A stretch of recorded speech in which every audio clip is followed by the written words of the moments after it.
Hello friends, welcome to the channel Zorawar classes. आज की class में हम लोग अपने इडियम्स एंड फ्रेज की चौथी क्लास करने वाले हैं और इसके पहले मैंने 3 क्लासेस करा दी हैं। तो आप लोग जरूर से जरूर देखिए वहां पे, क्योंकि मैंने लगभग आपके 70 से 80 इडियम फ्रेज करवा दिए हैं और सी ABC करके हम लोग चल रहे हैं। देन हम लोग आज सी को पूरा कंप्लीट कर लेंगे और हम लोग डी पे पहुंच जाएंगे। सो जरूर से जरूर देखिए। और उसके पहले सबसे पहली चीज, तो अगर आप लोग पहली बार हमारे चैनल से जुड़ रहे हो तो आप लोगों को एक व्हाट्सएप नंबर दिया जाता है 8638008832, जिसपे आपको अपना नाम एंड पोस्ट, जिस भी चीज की आप तैयारी कर रहे हो, प्रिपरेशन कर रहे हो, जैसे पीआरटी या टीजीटी, तो उसको लिख करके आप इस व्हाट्सएप नंबर पे सेंड कर सकते हो, जिससे आपको एक ब्रॉडकास्ट ग्रुप से जोड़ दिया जाएगा और टाइम टू टाइम आपको नोटिफिकेशन मिलती रहेगी। एंड सबसे बड़ी चीज कि द जोरावर क्लासेस केवल और केवल केवीएस की प्रिपरेशन कराता है। तो जो लोग शिद्दत से, है ना, शिद्दत से प्रिपरेशन करना चाहते हैं, उनका तहे दिल से स्वागत है। हम स्टार्ट करते हैं आज के इडियम्स फ्रेज। जैसा कि आप लोग देख पा रहे हो, पहला हमारे सामने आया है, cut one's coat according to one's cloth. ठीक है, तो किसी का कोट जो है, कोट मतलब जो पहना जाता है, उसे काटना, कैसे काटना, अकॉर्डिंग टू वंस क्लोथ। तो उसके कह सकते हो कि उसके क्लोथ के अकॉर्डिंग, किसी दूसरे के क्लोथ के अकॉर्डिंग। तो ये बहुत बुरी चीज होती है। तो इसको हम बोल सकते हैं अपनी राय के अनुसार व्यय करना, अपनी आय के अनुसार व्यय करना। मतलब क्या हुआ कि जो कपड़ा काटा जा रहा है, जैसे कोट को काटा जा रहा है, तो किसके अकॉर्डिंग, उसी के कपड़े के अकॉर्डिंग। तो इसका मतलब होता है कि अपनी आय के अनुसार क्या करना, व्यय करना। जिसको आप समझ सकते हो कि जब कोट हम काटेंगे किसी कपड़े से, तो आपके, मान लो आपकी कोट कटवानी है, कोट बनवाने के लिए, तो आपके साइज तो चाहिए, तो उसी आपके ही साइज के अकॉर्डिंग आपकी कोट बनेगी। तो इसी को कहते हैं कि जितनी आपकी आय है उसी के अनुसार व्यय करना। सो इसको ध्यान से समझिएगा एंड लिखते रहिए, क्योंकि सारे इडियम्स फ्रेज मैं चुन के अलग अलग जगहों से लाता हूं, जो कि बहुत इंपॉर्टेंट होता है और आपके एग्जाम में पूछने के चांसेस होते हैं। चलिए, तो इसको हम इंग्लिश में क्या कहते हैं, to live within one's means, ठीक है, to live within one's means अपने आय या अपने आय के अनुसार व्यय करना, या अपना जो जीवन है उसको अपने अनुसार, अपने मायने में जीना। इस तरह से आप कह सकते हो। ठीक है, नेक्स्ट देखते हैं। तो डांस टू वंस ट्यून, तो किसी के ट्यून के अकॉर्डिंग डांस करना, इसको हम कहते हैं हुक्म का पालन करना। जैसे कहा जाता है ना, उंगलियों पर नाचना, तो वो चीज है यहाँ पे। एक तरह से कह सकते हो, हिंदी में ये मुहावरा जो है वो हो जाएगा अंगुलियों पर नाचना या उंगलियों पर नाचना। तो इस तरह से हम कह सकते हैं कि किसी के अकॉर्डिंग डांस करना या किसी के ट्यून पे डांस करना। समझ में आ रही बात? इसका मतलब होता है हुक्म का पालन करना। आपको जो कह दिया जाए वो काम आप कर रहे हो, इसी को बोलते हैं हुक्म का पालन करना। तो हम लोग देखते हैं इसको इंग्लिश में, बोलते हैं obeying one's order. Obeying one's order मतलब किसी के ट्यून पे डांस करने का मतलब होता है कि आप किसी के ऑर्डर का ओबे कर रहे हो, यानी उसकी आज्ञा का पालन कर रहे हो। ठीक है, या हुक्म का पालन कर रहे हो। नेक्स्ट देखते हैं दोस्तों, डार्क हॉर्स का मतलब बहुत इंपॉर्टेंट है। याद रखो, ये बहुत इंपॉर्टेंट है, मैं पहले ही बता दे रहा हूं, अभी तो मीनिंग बाद में आने वाली है। ये डार्क हॉर्स का मतलब क्या होता है, जो अप्रत्याशित रूप से जीत जाए। ये इंपॉर्टेंट चीज है, क्योंकि आपके एग्जाम में ये आई हुई है, जो अप्रत्याशित रूप से जीत जाए। जैसे आईपीएल चल रहा है, तो अभी क्या है, अभी जो मैचेस बचे हैं वो 3 से 4 मैचेस बचे हैं हर टीम के। तो कुछ टीम जो है वो दूसरे के ऊपर डिपेंड हो जाती है लास्ट में। आप सबको पता है, प्लेऑफ में क्वालिफाई करने के लिए, कि वो रन रेट के ऊपर जाती है। रन रेट के ऊपर, क्योंकि उनका पॉइंट क्या होता है, सेम हो जाता है, तो वो रन रेट की वजह से एंट्री ले लेती है। जैसे सीएसके, ऐसी कई बार, ऐसे ही बहुत लकी टीम है सीएसके, कि ऐसा मैं देखा हूं आईपीएल के इतिहास में, कि वो कई बार रन रेट के थ्रू एंट्री ले लेती है प्लेऑफ में।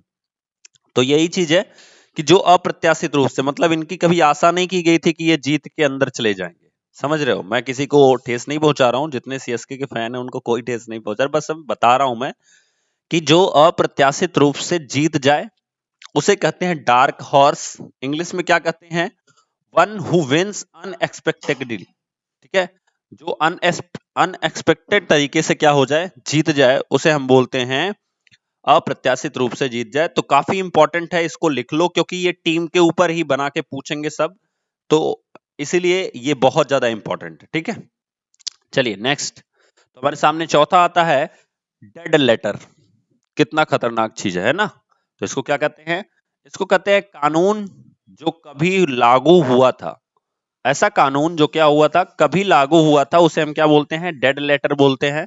इसको नोट कर लीजिए। जैसे मैं आपको बताऊं, अभी हाल ही में आपका जो सीटेट का वैलिडिटी है उसको क्या कर दिया गया, उसको बढ़ा दिया गया 7 साल से लाइफ टाइम। ठीक है, अब ये ऐसा कानून है कि ये तो एनसीटीई ने करा है, तो सीटेट तो मानेगा इस चीज को। लेकिन अब आपके जो राज्य के टेट लेते हैं, ये जैसे यूपी टेट होता है, एमपी टेट होता है, आपका कर्नाटका का टेट होता है, तो ये जो जगहें हैं यहाँ पे ये जरूरी नहीं है कि ये अपना टाइम एक्सटेंड करें, क्योंकि शिक्षा को याद रखना, शिक्षा को समवर्ती सूची में रखा गया है। शिक्षा को समवर्ती सूची में रखा गया है। समवर्ती सूची मीन्स कि ये होता है कि जो सब्जेक्ट आपके समवर्ती सूची में आते हैं वो उनके ऊपर केंद्र और राज्य सरकार दोनों अपना नियम बना सकती है।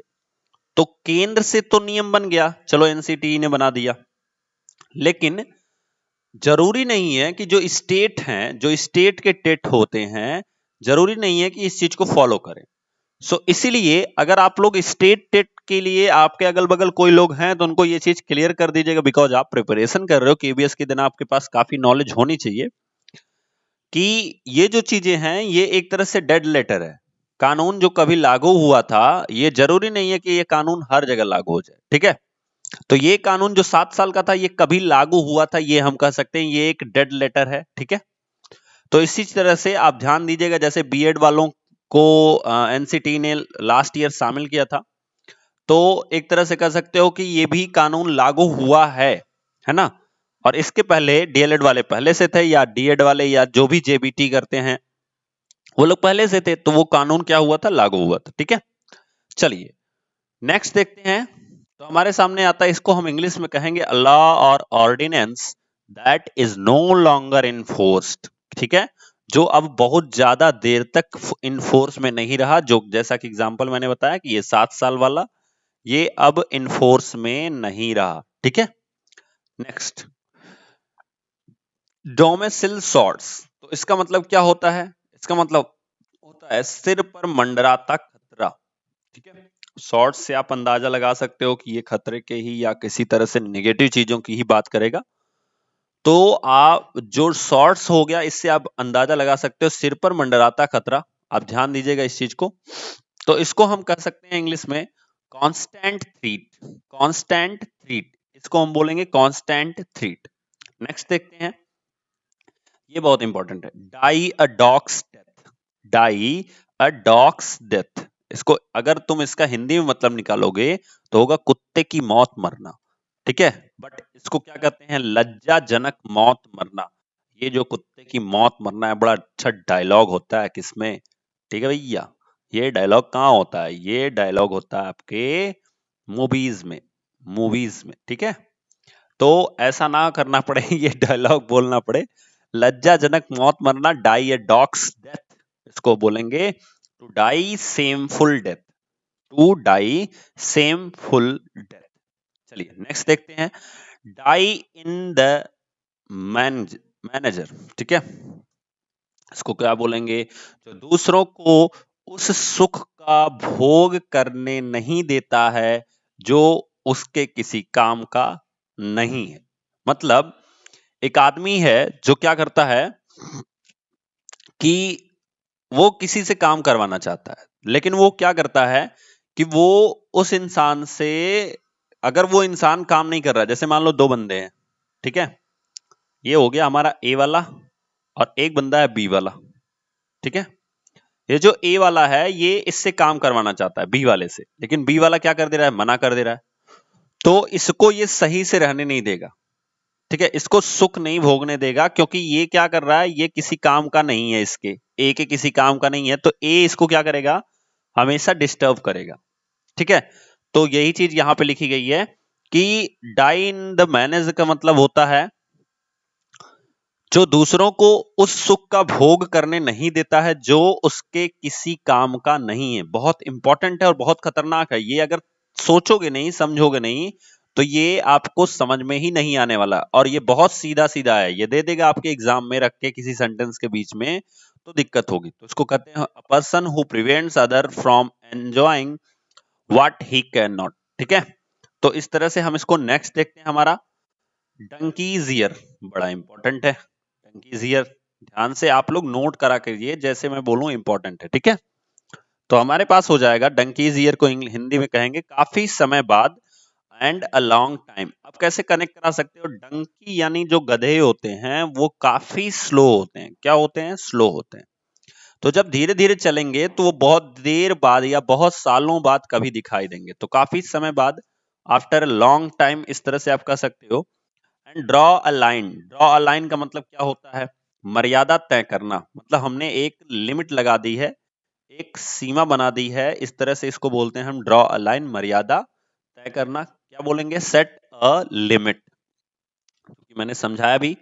तो ड्रॉ अ लाइन भी काफी इंपॉर्टेंट है। इन दोनों को आप याद रखिएगा। कभी भी डंकीज ईयर पूछे तो a long time and draw a line का मतलब हो गया सेट अ लिमिट। नेक्स्ट देखते हैं डक इन अ थंडर स्टॉर्म। स्टॉर्म, ठीक है, तो इसको हम बोलते हैं व्यथा में होना, या कह सकते हो व्यथा में होना। डक का मतलब क्या होता है? अगर आप क्रिकेट अच्छे से देखते हो तो डक का मतलब होता है कि आप जब बाउंसर आ रही है ना, तो उसे बोलते हैं थंडर स्टॉर्म। तो बाउंसर आ रही है तो आपको डक करना होता है, बैठ जाना होता है। तो उसी को कहते हैं व्यथा में होना या असुविधा में होना। अगर आपको नहीं और समझना है तो आप लिख सकते हो असुविधा में होना। ठीक है, तो इसको बोलते हैं in a painful condition. In a painful condition. ठीक है, नेक्स्ट देखते हैं ईगल आइड। तो ये तो गिद्ध की आंखें, आप सबको पता है। इसको बोलते हैं तेज नजर वाला। मैं आपको बताऊं कि गिद्ध जो है या ईगल जो है, ठीक है, ये हमसे, इंसानों से 4 गुना दूरी तक देख सकता है। Multiply by 4। ठीक है, 4 गुना दूरी तक ये देख सकता है। ठीक है, चलिए विथ विथ कीन आई साइट। विथ कीन आई साइट, तो इसको हम बोलेंगे ईगल आइट का मतलब होता है विथ कीन आई साइट, जिसकी आई साइट जो है वो काफी दूर तक हो। यही चीज तो मैंने आपको बताया कि ये इंसानों से 4 गुना दूरी तक देख सकता है। ठीक है, तो नेक्स्ट देखते हैं ईट हम्बल पाई। इसको क्या कहते हैं इंग्लिश में? इसको कहते हैं शर्मिंदगी झेलना। शर्मिंदगी झेलना, इसको इंग्लिश में बोलते हैं एन एपोलॉजी। ठीक है, सॉरी, टू एपोलॉजीज को इसको बोलते हैं कि ईट हम्बल पाई का मतलब हो गया शर्मिंदगी झेलना। नेक्स्ट देखते हैं दोस्तों, तो हमारे सामने आता है ईट वंस वर्ड्स। तो किसी किसी दूसरे के शब्दों को खा जाना, या कह सकते हो किसी की बोलने पे ही पहले ही आप बोल दो। तो इस तरह की चीजों को क्या कहते हैं? शब्द वापस लेना। यानी कि अ, जो भी शब्द हमने बोला है उसको वापस तो ले नहीं सकते हो, लेकिन लोग बोलते हैं कि हाँ इसको वापस ले लिया गया, या मैं अपने शब्दों को वापस लेता हूं, इस तरह से लोग बोलते हैं। बट वो जो आप एक बार निकल गया, जैसे कहा जाता है शब्द और तीर अगर धनुष से या मुंह से छूट गए तो वो वापस नहीं आ सकते हैं। तो ये दो चीजें जो हैं अब वापस आ नहीं सकती हैं, ना ही तीर ना ही शब्द। तो इसीलिए बहुत सोच समझ के तीर भी छोड़ना चाहिए, नहीं तो राजा दशरथ की कहानी आप सुने होंगे, श्रवण को जो तीर लगी थी। ठीक है, चलिए टेक अ स्टेटमेंट बैक। तो इसको बोलते हैं इट वंस वर्ड्स का मतलब होता है टेक अ स्टेटमेंट बैक। चलिए नेक्स्ट दिया गया है एल्बो रूम। बहुत इंपॉर्टेंट है। एल्बो रूम बहुत ही इंपॉर्टेंट है। ऐसा रूम जहां पे आप कंफर्टेबली काम को कर सकते हो उसे बोलते हैं, यानी काम करने की स्वतंत्रता। एक तरह से याद रख सकते हो कि जहां पे आप कंफर्टेबली यानी कंफर्ट तरीके से आप काम को कर सकते हो उसे बोलते हैं हम काम करने की स्वतंत्रता। इसे बोलते हैं सफिशिएंट स्कोप टू मूव और function. Sufficient scope to move और फंक्शन। क्लियर। नेक्स्ट देखते हैं end in smoke. End in smoke, इसको क्या कहते हैं? कोई परिणाम न निकलना। कोई परिणाम न निकलना, इसको इंग्लिश में बोलते हैं come to nothing. Come to nothing. Next देखते हैं दोस्तों, तो हमारे सामने दिया गया है escape one's lips। तो इसका मतलब होता है कि बहुत ही इंपॉर्टेंट है, देखो बहुत मजेदार है।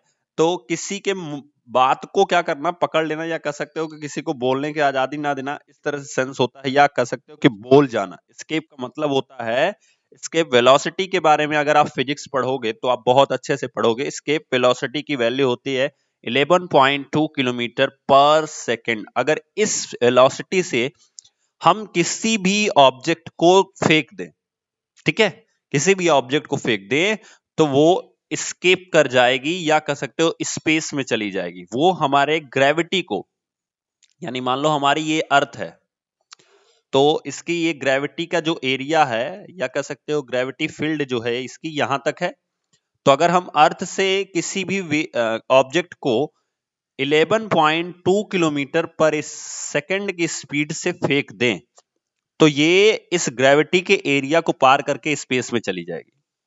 ठीक है, तो ये चीज इंपॉर्टेंट है। खैर ये आपके फिजिक्स में है नहीं तो मैं बहुत अच्छे से पढ़ाया होता। काफी इंटरेस्टिंग टॉपिक है मेरा।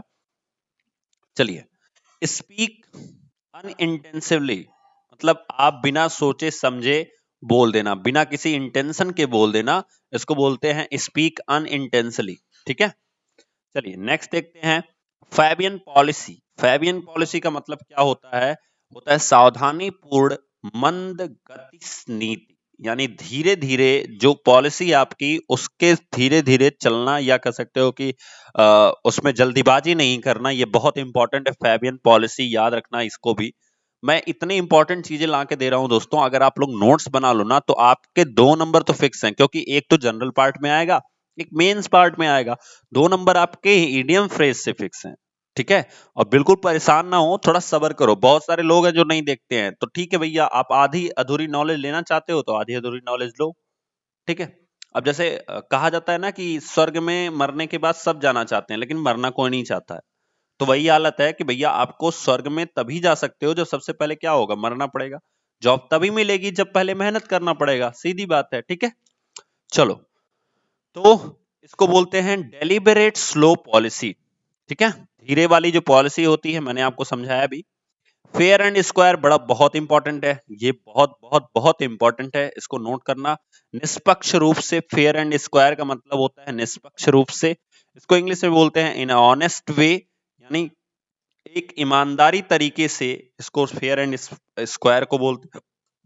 नेक्स्ट हमारे सामने आता है फेयर सेक्स का मतलब बहुत ही इंपॉर्टेंट है, ये मोस्ट इंपॉर्टेंट है। क्योंकि कौन सी ऐसी जाति होती है, जैसे हम अगर बात करें तो हिंदी में अभी सर ने पढ़ाया था, तो ये कितने प्रकार के होते हैं? 3 प्रकार के हिंदी में होते हैं, इंग्लिश में भी होते हैं। तो और फिर एक होता है हमारा नपुंसक वाला, है ना? तो इस तरह से ये बंटा होता है। अब इन तीनों में से वो कौन सा ऐसा है जो फेयर है? तो ये जो है ना, हमारी नारी जाति जो लिखी गई है, इसको हम बोलते हैं फेयर। चलिए, इसको क्या बोलते हैं? ओमेन। ठीक है, तो याद रखिएगा, मैं इसीलिए बोला हूं बहुत ही इंपॉर्टेंट है। ठीक है, क्योंकि अगर आपको ये डाल के दे देगा ना तो फिर आपको समझ में नहीं आएगा ये क्या कह रहा है। चलिए, fair weather friend. Fair weather friend बहुत इंपॉर्टेंट है ये भी। मुसीबत में साथ देने वाला मित्र, इसलिए मैं बोला हूं बहुत इंपॉर्टेंट है, इसको नोट करिएगा इंपॉर्टेंट डाल के। फेयर वेदर फ्रेंड मतलब होता है मुसीबत में साथ देने वाला। Selfish friends who are with us only in comfortable situation, मतलब जो जो स्वार्थी दोस्त होते हैं वो क्या होते हैं, सॉरी, मुसीबत में साथ न देने वाला है दोस्तों, सॉरी, इस चीज को ध्यान दीजिएगा। सेल्फिश फ्रेंड होता है। फेयर वेदर फ्रेंड का मतलब होता है सेल्फिश फ्रेंड, सीधा सीधा। सेल्फिश फ्रेंड मतलब जो सिचुएशन में, जब कंफर्ट सिचुएशन नहीं रहती है ना, तो वो साथ नहीं देते हैं, सेल्फिश फ्रेंड होते हैं उन्हें। ठीक है, चलिए, फैंसी प्राइस आज का लास्ट है ये। देखिए इसको क्या कहते हैं, इसको बोलते हैं मुंह मांगी कीमत। फैंसी प्राइस का मतलब होता है मुंह मांगी कीमत।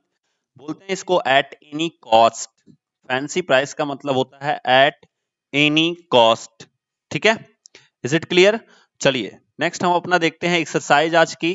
तो आपको बताना है feather the cap in the cap, feather one's nest and fight sigh of. मुझे कमेंट बॉक्स में आप लोग बताते नहीं है, फटाफट बताओगे सब लोग। ठीक है, उसके बाद आएगा fish the troubled water, fish in the troubled water and fish out of water. तो ये पांचों एक्सरसाइज का नेक्स्ट वीडियो में यानी कल के वीडियो में हम लोग इस एक्सरसाइज का पूरा मीनिंग देखेंगे, क्या क्या है सही, कैसे कैसे है। और उसके बाद कल आप लोग अपने टॉप 10 इडियम्स एंड फ्रेज के लिए तैयार रहिएगा। कल आपके टेस्ट हैं, इसलिए मैं आपको बता दिया हूं। Idioms and phrase and one word substitution दोनों के टेस्ट हैं, और कम से कम 10 का मतलब ये होगा कि उसमें जितने ऑप्शन रहेंगे सबकी मीनिंग हम लोग अच्छे से निकालेंगे, लेकिन क्वेश्चन का आंसर तो आपको करना ही पड़ेगा। तब तक के लिए थैंक यू सो मच।